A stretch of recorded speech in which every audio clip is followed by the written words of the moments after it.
Hey there everyone, welcome to Not Wednesday because I couldn't get the video done in time. Sorry. And I haven't been active on hobby surveys, at least I haven't been doing videos. I've been only doing backstage work because life got in the way, but now life is largely out of the way and I am back to making videos.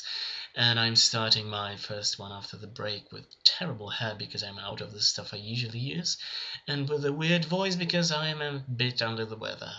Hooray! I am going to answer questions today, and I'm going to start with ones that are related to asexuality and then move on to stuff that is more loose, more about other things. And so, the first question I'm not actually going to really answer because it is: how do you feel asexuality affects a person's dating life? Well, it's a big question and it deserves a big answer in its own video, and there have actually been videos on this topic. You can enter the word dating into our search bar on Hoppy Surveys. I don't know why I'm pointing up because, well, that depends where you're viewing it. If you're viewing it on the channel's page, then the bar is probably, oh yeah, somewhere there-ish. And yeah, if you're not, just enter our channel page.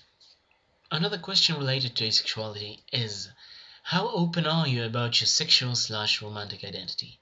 It's a bit complicated because on the internet I am very open about it. I talk about it quite often, although that depends on the place and whom I'm talking to.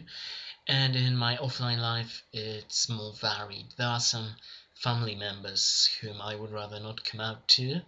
And generally, I have a policy that is not about being open as much as it is about not hiding it. If the topic of my sexual, romantic orientation, preference, whatever, comes up in a conversation, then I am going to talk about it, but I am not very likely to start the conversation myself, except of course in my queer group, because that's an entirely different environment. A question that is not about asexuality but fits in this more serious part of this video quite well is: you've talked a bit about mental illness before, and I was just wondering, and I do not mean to be insensitive in any way, if it bothers you when people use the word crazy to describe a situation that is strange, random, or ridiculous, for example. This is also a big topic and it also deserves its own video, but I'm going to give you the short version. The word crazy is a bit like the word gay in that it can be used in many ways, in many manners. Just like the word gay usually it's just a synonym for homosexual, but in slang it can be used to mean just bad, something generally bad. That film was so gay, I thought the book was so gay. And it's bad, it's just stupid and it shouldn't be used like this. And the word crazy, it can be also used in many manners, and it can be an intensifier. That film was crazy good. And I don't really mind this sort of usage, or this was a crazy ride, something like that. It's not very, I don't know, I purged it out of my vocabulary, mostly, I think. But I am not going to openly object against this sort of usage of the word crazy.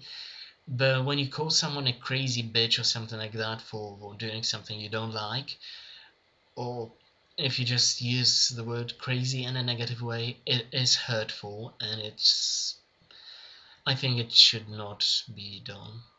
And now for the other questions. Where in the world would you most like to live? I would like to live in a city, in a large city, because I am a city person, and preferably in Central Europe, not in Poland, but like Belgium, the Netherlands, somewhere around there. I've been to Amsterdam 2 years ago. Oh god, it's been 2 years. And yeah, it was lovely. I absolutely love the city. I don't know if I would move there in particular, but it's a really good example of the kind of city I would like to live in.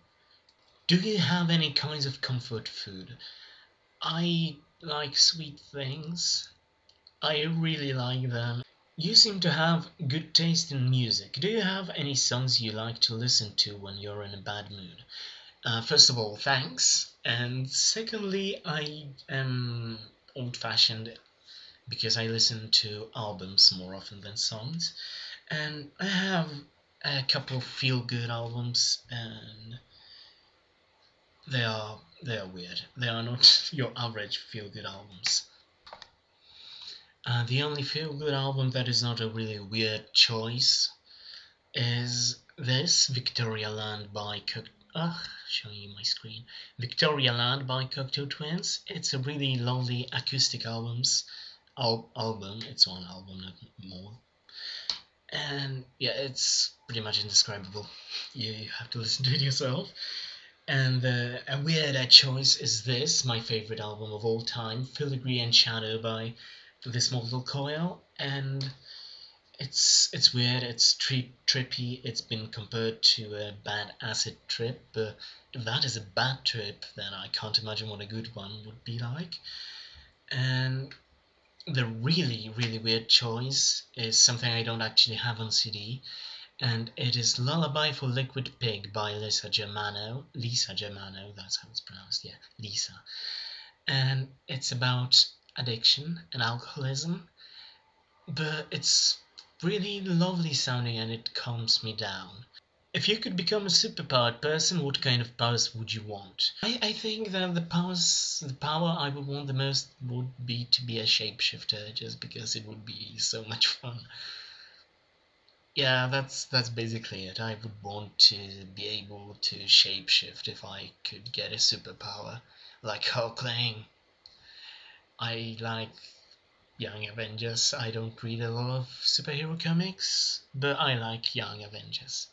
So hey, nice to be back again. Nice to be doing this thing again. I didn't realize how much I missed it, and I missed you, and you're awesome. And thank you for watching.